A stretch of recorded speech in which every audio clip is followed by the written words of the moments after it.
Hello दोस्तों, मैं नरेश आपका अपने एजुकेशन एग्जाम पास चैनल में स्वागत करता हूं। आज हम क्लास 10वीं की साइंस चैप्टर 3 धातु एवं अधातु की सुपर फास्ट रिवीजन को आगे बढ़ाते हैं। चैप्टर 3 में जितने भी क्वेश्चन इम्पोर्टेंट क्वेश्चन बनेंगे, हम सभी क्वेश्चनों के आंसर को हल करेंगे या आंसर को लिखेंगे। तो चलो चलते हैं। क्वेश्चन नंबर पहला है आपका क्वेश्चन नंबर पहला क्या कह रहा है जी। क्वेश्चन नंबर पहला, प्रश्न नंबर 1, धातु अधातु के भौतिक गुण जैसे धात्विक, चमक, कठोरता, आधार्त, वर्धनीयता, चालकता एवं ध्वनिकता के आधार पर अंतर कीजिए। तो इनके अंतर निकालने हैं कि अंतर कीजिए। तो गुण के आधार पर, तो पहला अंतर क्या है?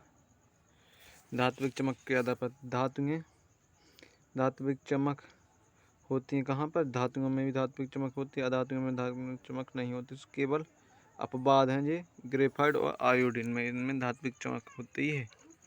इसमें अधातुओं में धात्विक चमक होती है, जबकि सभी अधातुओं में धात्विक चमक नहीं होती। दूसरा, कठोरता। कौन सा कठोरता? तो यह कठोर होती हैं। धातुएं क्या होती हैं? कठोर। सोडियम पोटेशियम को छोड़कर। और अधातुएं कठोर नहीं होती हैं। हीरा सबसे कठोर होता है। पर अगला है आघात वर्धनीयता, चादर बनाने का गुण। अत्यधिक आघात वर्ध, जिंक, एंटीमनी, आर्सेनिक, इसमें आघात वर्धनीय नहीं होते, इससे भंगुर होता है। तो अगला है वन्य तत्व यानी तार बनाने का गुण। तन्यता, थोड़ी यहाँ तन्यता लिखा है, तन्यता प्रदर्शित करते हैं जिंक, एंटीमनी, आर्सेनिक, इसमें नहीं होते हैं, केवल कार्बन फाइबर को छोड़कर। अगला है अवस्था। क्या अवस्था? सॉरी, चालकता। चालकता क्या है? ऊष्मा एवं विद्युत के कुछ चालक होते हैं। कौन? धातुएं और बिस्मथ को छोड़कर। अगला कुछ चालक अधातुएं भी, ग्रेफाइट एवं गैस कार्बन को छोड़कर। अगला है अवस्था। यह है धातुएं ठोस अवस्था में पाई जाती, यह ठोस, द्रव, गैस तीनों अवस्था में पाई जाती। घनत्व उच्च सोडियम पोटेशियम होता है किनका? धातुगण का, जबकि अधातुगण में घनत्व कम होता है, हीरा को छोड़कर। अगला है क्वथनांक एवं घनत्व। तो इसमें अधिक गैलियम सोडियम को छोड़कर अधिक होता है। इसमें क्रय होता है, क्रय नहीं लिखा है जी, कम लिखा है। कम होता है। क्या होता है? कम होता है, कार्बन को छोड़कर। तो आगे चलते हैं। अगला क्वेश्चन का, धातुओं के रासायनिक गुणधर्म लिखिए। तो धातुओं के रासायनिक गुणधर्मों का अध्ययन निम्न बिंदुओं में करवाएं। धातुओं का वायु में दहन। तो सभी धातुएं ऑक्सीजन के साथ मिलकर धातुओं के ऑक्साइड बनाती हैं। धातु प्लस में ऑक्सीजन धातु से क्रिया करके क्या बनाते हैं? ऑक्साइड बनाते हैं। अगला उदाहरण में है 2Cu, मतलब 2 कॉपर का अणु लेकर प्लस में H2 बराबर बन जाए 2CuO, copper hydroxide, sorry oxide. अगला दूसरा है सामान्यतः धातुओं के ऑक्साइड की प्रकृति क्षारीय होती है, लेकिन कुछ धातुओं के ऑक्साइड अम्लीय एवं क्षारीय दोनों प्रकार के होते हैं। व्यवहार प्रदर्शित करते हैं जिंक ऑक्साइड एवं एल्यूमिनियम ऑक्साइड तथा क्षार दोनों से क्रिया करते हैं, इसलिए उभयधर्मी ऑक्साइड कहते हैं। Al2O3 प्लस में 6HCl से अभिक्रिया करके 2Al2Cl3 प्लस में 3H2O हाइड्रोक्लोरिक अम्ल बनता है, जिससे इन दोनों को जोड़ के क्या बनता है? हाइड्रोक्लोरिक अम्ल बनता है। इस प्रकार से और आगे चलते हैं।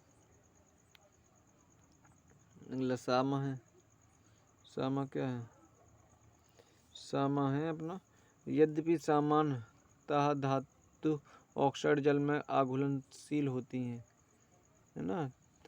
तथापि कुछ जल घुलकर क्षार प्रदान करते हैं, जैसे Na2O प्लस में H2O क्रिया करके 2NaOH बन जाता है। दामों है ऑक्सीजन के साथ सभी धातुएं एक ही दर से अभिक्रिया नहीं करती हैं। वायु के साथ विभिन्न धातुओं की अभिक्रिया निम्नलिखित प्रकार से समझी जा सकती है, जैसे कि यहाँ पे है, कहाँ पे, यहाँ पे 2Mg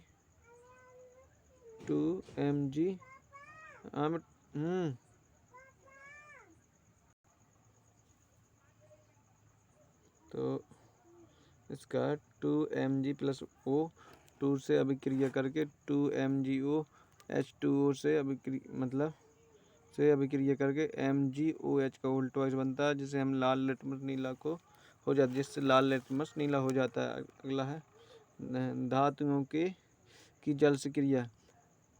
आमों है जल के साथ अभिक्रिया करके धातु ऑक्साइड बनाती हैं। इस प्रक्रिया को हाइड्रोजन गैस निकलती है। इस प्रक्रिया से कौन सी गैस निकलती है? हाइड्रोजन। धातु प्लस जल से अभिक्रिया करके धातु ऑक्साइड प्लस में हाइड्रोजन बनाते हैं। इसी के आगे हैं सूत्र में, इसके सूत्र क्या बनता है? 2K का 2K प्लस में H2O से अभिक्रिया करके बने 2KOH प्लस में H2 प्लस में ऊष्मीय ऊर्जा। चलो आगे चलते हैं।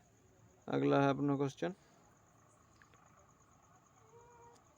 अगला क्वेश्चन है हमारा प्रश्न नंबर अगला है आयनिक यौगिक के गुणधर्म। तो जैसे आयनिक यौगिक के गुणधर्म, तो आयनिक यौगिक के गुणधर्म ठोस, कठोर एवं भंगुर होता है, उच्च गलनांक एवं कृतनांक होता है, जल में घुलनशील होता है और जलीय विलयन विद्युत के कुचालक होता है।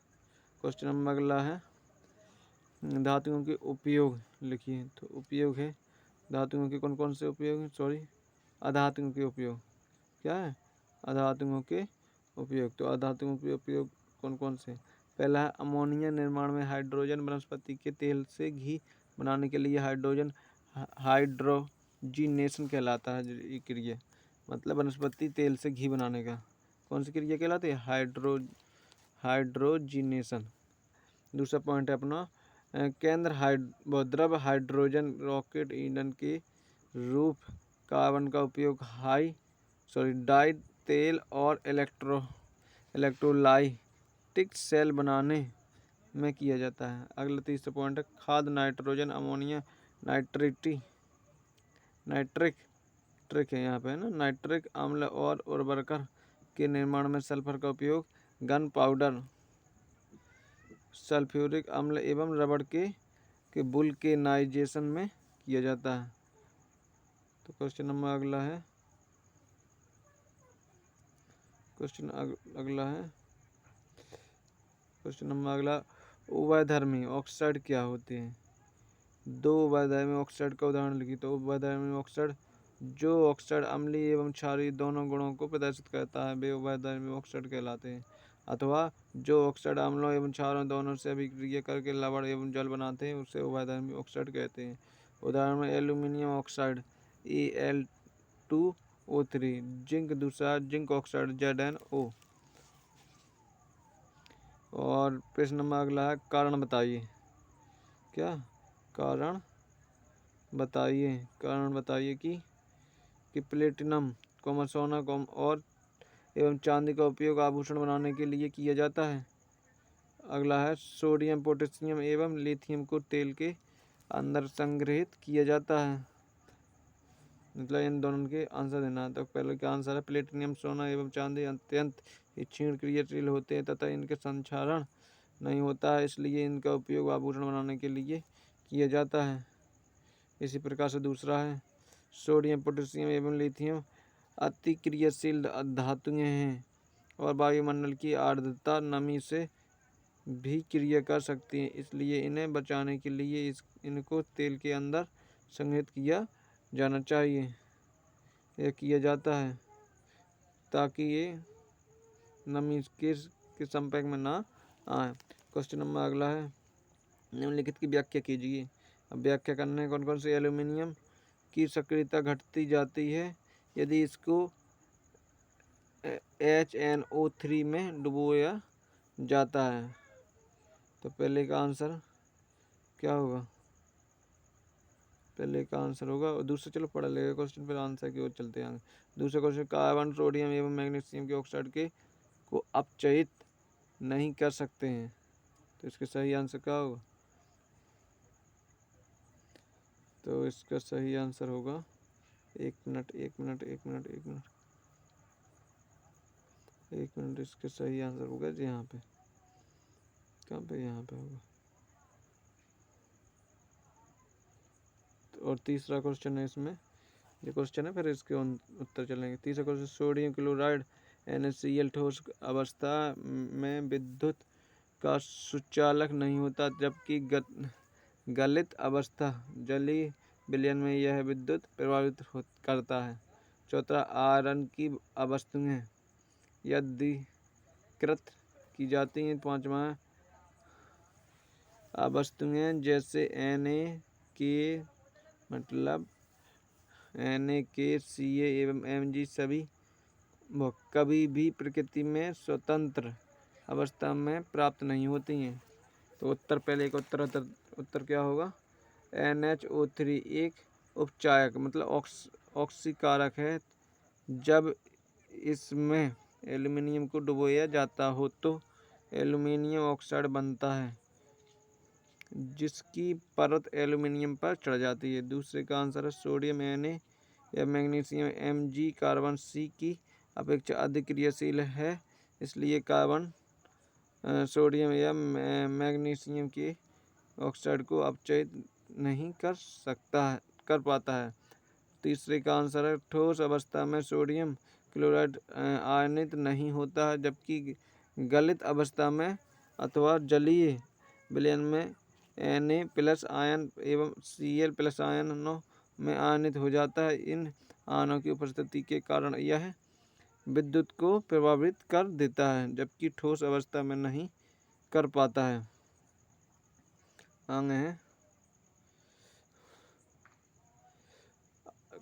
चौथे का आंसर है, आयरन अपने संपर्क में आने वाली वायु, नमी, आर्द्रता एवं अम्लों से संचारित हो जाता है। इस कारण इसकी बनी वस्तुओं पर यस्दीकरण द्वारा जिंक की परत चढ़ा दी जाती है, जो इसे संचारित होने से रोकती है।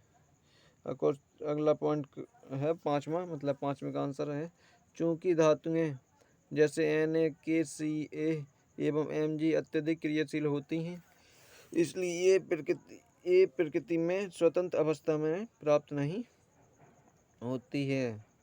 तो आज के लिए इतने ही क्वेश्चन। इस चैप्टर से जितने क्वेश्चन बन रहे थे वो हमने पूरे कवर कर लिए। आशा करते हैं कि यह वीडियो आपको समझ में आई होगी। प्लीज़ इस वीडियो को लाइक करना, शेयर करना एवं सब्सक्राइब करना मत भूलना। इसी प्रकार के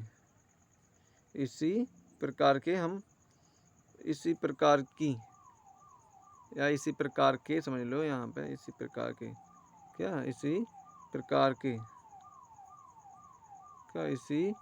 प्रकार के मैथ्स एवं साइंस की वीडियो डेली आते हैं, मतलब हमारे चैनल पर डेली अपलोड किए जाते हैं। जिसकी भी हाई स्कूल की पेपर हो या हाई स्कूल की तैयारी करना चाहता हो तो उसके लिए सुनहरा मौका है।